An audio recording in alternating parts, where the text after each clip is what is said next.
Assalamualaikum warahmatullahi wabarakatuh. Apa kabar semuanya? Selamat datang kembali di Nubens Channel. Oke guys, di video kali ini saya akan memberikan sebuah video tutorial ya tentang bagaimana caranya merakit antena Batarabolik GSM.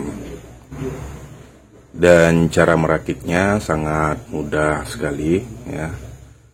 Tidak ribet dan tidak memakan waktu lama. Setiap antena Batarabolik GSM itu terdiri dari disk atau paraboliknya dengan diameter 40 cm, kemudian sebuah feed horn ya, atau antena utama, feed horn, single out dan dual out ya. Kemudian juga ada dua buah baut M10. Ini fungsinya nanti untuk memasang klem bracket untuk klem ke tiang. Oke. Kemudian ada juga 3 buah baut M4 ya. Ini nanti untuk memasang feed horn ke disk atau reflektor paraboliknya. Selanjutnya yang terakhir ada klem dengan ukuran untuk ke tiang pipa, ini ukuran 1,5 inci guys. Jadi itu komponen-komponen yang ada di antena Batarabolik GSM ini. Kemudian komponen pendukung lainnya yaitu kabel ya, jika kita sertakan ya, tergantung dari pemesanan. Kadang ada juga pemesanan yang tanpa menggunakan kabel, mereka menggunakan kabel sendiri. Dengan catatan untuk kualitas kabelnya harus bagus ya guys, karena kalau kualitas kabelnya kurang bagus, itu akan berpengaruh dengan frekuensi-frekuensi yang akan ditangkap nantinya, terutama di band 1 1800 MHz, band 1 2100 MHz, band 3 1800 MHz, dan band 40 2300 MHz ya. Penggunaan kabel itu merupakan faktor yang paling penting. Oke. Sebagus apapun antenanya, jika kabel yang digunakan tidak mendukung, hasilnya juga tidak akan maksimal. Karena saya juga sudah mencoba beberapa jenis kabel RG6, mulai dari yang biasa-biasa sampai yang menurut saya paling standar ya. Oke guys, tanpa berlama-lama saya akan menunjukkan bagaimana caranya merakit antena Batarabolik ini dengan sangat mudah. Untuk tahap pertama kita akan pasang dulu bracket untuk klem ke tiang. Oke. Nah, di sini kita sudah siapkan baut M10 sebanyak 2 set dengan ringnya. Oke. Jadi tahap pertama ini dulu yang dipasang.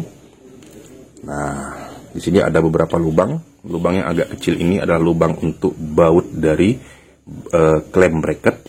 Kemudian ini adalah lubang konektor dari feed horn-nya. Oke, kita taruh di sini satu. Kemudian satunya lagi di sini. Nah, selanjutnya tinggal kita balik sambil ditahan bautnya.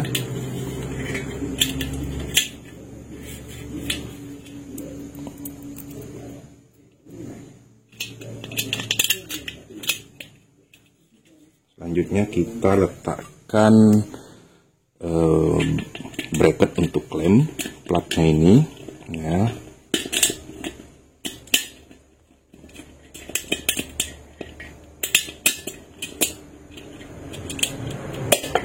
Oke, seperti ini.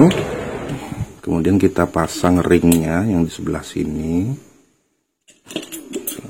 Lalu kita pasang bautnya.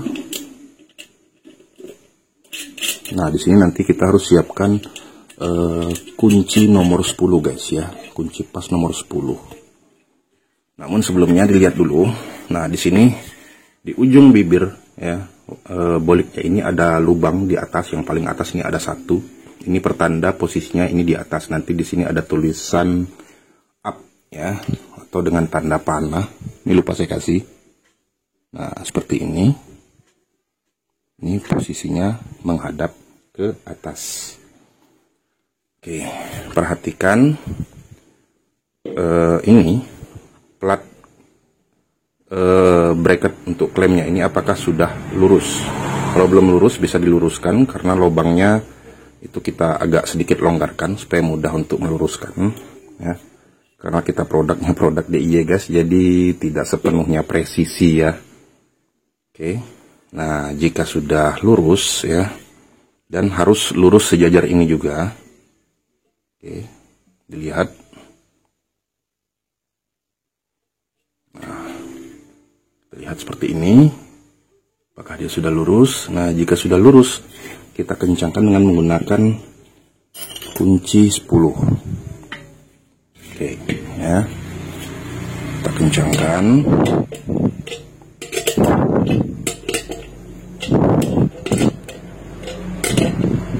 Nah, jika sulit untuk mengencangkannya bisa dibantu dengan obeng, karena di sini matanya mata obeng, atau bisa juga dengan kunci sok seperti ini untuk menahan ya saat kita mengunci bautnya. Oke, seperti ini.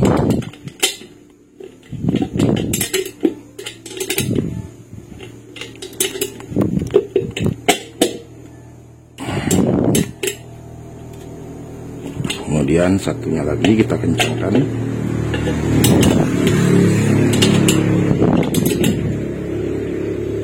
Ya. Oke, kita pastikan lagi klem untuk bracket untuk klemnya ini lurus ya, sejajar dengan lubang yang di atas. Atau garis ini itu sejajar rata dengan ini. Oke. Ya. Nah, barulah kemudian kita pasang feed hornnya guys. Oke, ini feed hornnya ya. Untuk pemasangan feed horn yang dual out dan single out sama saja ya, namun rencananya nanti ke depan kita akan bikin yang dual out semuanya guys ya, tidak ada lagi yang single out nantinya rencananya ke depan ya. Walaupun memakai modem yang hanya satu port antena ya, tetap kita bikin yang dua port. Oke, ini kita buka dulu baut pengencang konektornya.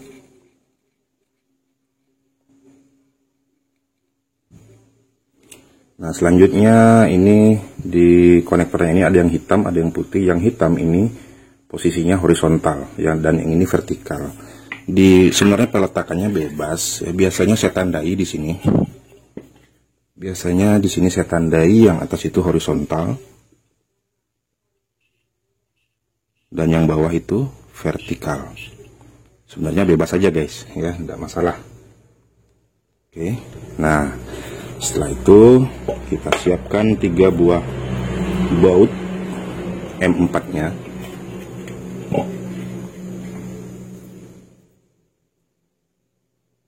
Jadi di bautnya ini juga masing-masing ada 2 ring ya. Oke, next. Nah, ini feed hornnya ini ya, tetap diingat bahwa bagian atas itu bibir bolik yang ada di bagian atasnya ini ada lubang. Nah, ini bagian atas, dan posisi pemasangan feed hornnya seperti ini ya, seperti ini. Baut yang paling atas itu 1 dan yang di bawah itu 2. Nah, kemudian posisi konektornya kita sesuaikan ya, kita sesuaikan posisi konektornya dan kita letakkan dulu ring bagian dalam, ring yang bergerigi ini ya. Jadi di konektornya ini ada ring penahan di bawah. Nah, ini yang bergerigi ini. Nah, kita masukkan dulu. Jadi posisi giginya di bawah ya, menghadap ke atas kalau begini. Itu sebagai penahan pada saat kita mengencangkan bautnya. Ya, next tinggal kita pasang dengan memasukkan konektornya ini terlebih dahulu. Oke, caranya seperti ini. Nah, yang hitam ke atas ya. Boleh saja bolak-balik, tidak masalah sih sebenarnya. Oke, sambil kita paskan konektornya masuk.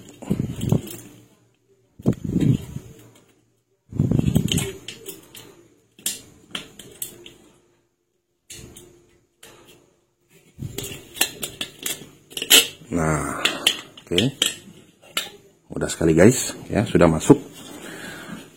Kemudian supaya dia tidak mudah terlepas saat kita masang baut, kita pasang dulu pengencang konektornya, tapi jangan dikencangkan dulu.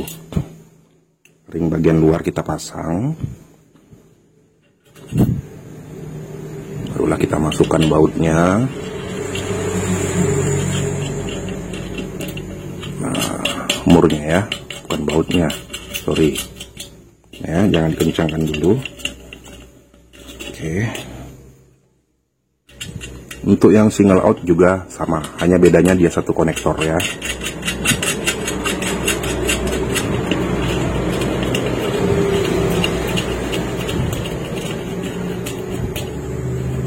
Nah, next kita pasang baut yang 3 buah penahan tiang feed horn ini. Oke, diingat ya. Ini bagian atas yang ada lubang di bibir bagian atas, kemudian tulisannya menghadap ke atas seperti ini ya. Di bagian bawah feed horn, nah ini ada lubang, ini penanda dia di bagian bawah. Dan ini juga di bagian bawah. Jadi dua baut ini juga di bagian bawah guys ya. Tinggal disesuaikan ya. Nah, ya, kita pasang bautnya satu persatu.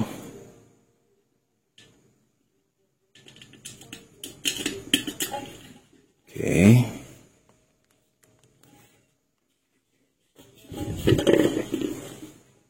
Dan kita pasang ringnya, baru kita pasang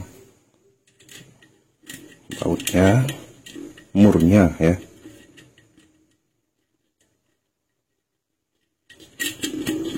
Selanjutnya yang kedua, nah ini ringnya dipasang dulu untuk di bagian belakang ya. Ya.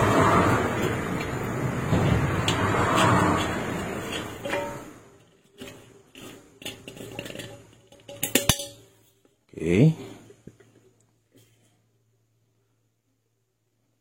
kita pasang lagi ringnya.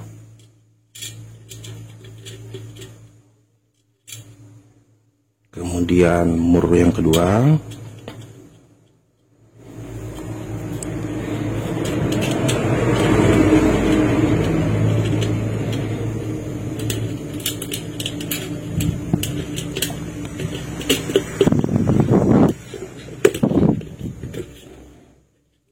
Next kita pasang baut yang ketiga.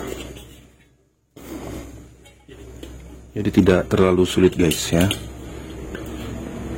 Karena khawatirnya kalau kita kirim ke pemesan dalam kondisi sudah terpasang semuanya, khawatirnya itu maklum ya, di perjalanan itu terjadi cacat ya.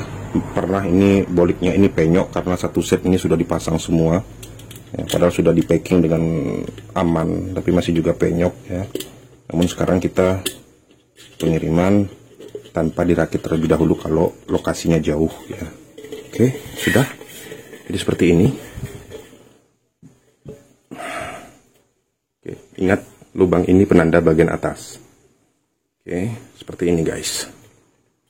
Nah, lubang yang ini itu penanda di bagian bawah sama yang ini. Oke. Kemudian setelah terpasang bautnya kita kencangkan.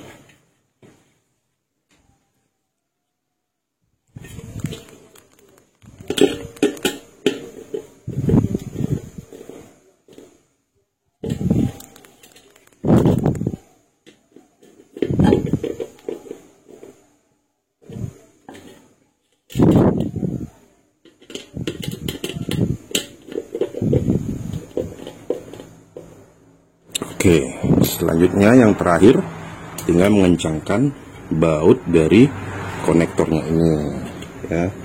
Bisa menggunakan kunci nomor 11 ya. Bisa juga menggunakan tang ya. Oke, perlahan-lahan ya. Jangan terlalu ini memutarnya, jangan terlalu kuat, perlahan aja, khawatir ini ikut memutar ya.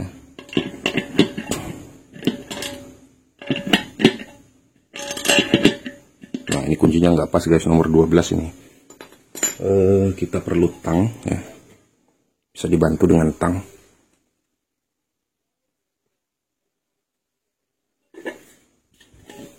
Oke.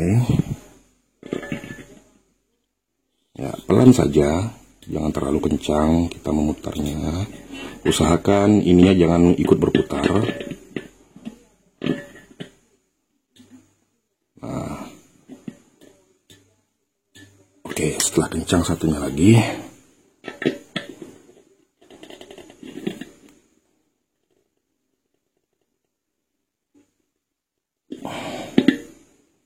Ya. Oke, sudah guys. Terakhir, ada lagi yang terakhir. Barulah kita pasang klemnya. Untuk bracketnya ini support dengan klem 1,5 in dan 2 in guys ya. Jadi kalau pipanya besar ya, sehingga klem 1,5 inci ini nggak bisa masuk, kita bisa gunakan klem yang 2 inci. Jadi ini ada 4 lubang. 4 lubang ya. Ini 1,5 in dan ke sini itu 2 in. Ini juga bisa diposisikan ke sini ya.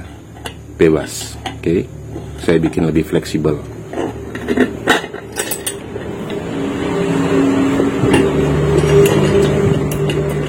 Jadi antena ini sangat sederhana, mudah dalam perakitan ya.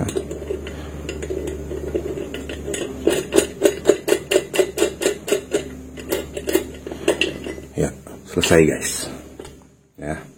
Seperti inilah jika sudah dirakit. Dan jangan lupa pada saat memasangnya ke tiang ya. Ya, posisinya seperti ini. Ya, ini menghadap ke atas. Dan dipermudah dengan tanda ini. Oke. Untuk yang single out sama ya, cara pemasangan hanya bedanya dia satu konektor. Namun ada sedikit perbedaan yang single out ya. Ada sedikit perbedaan. Sebentar, saya ambil dulu paraboliknya.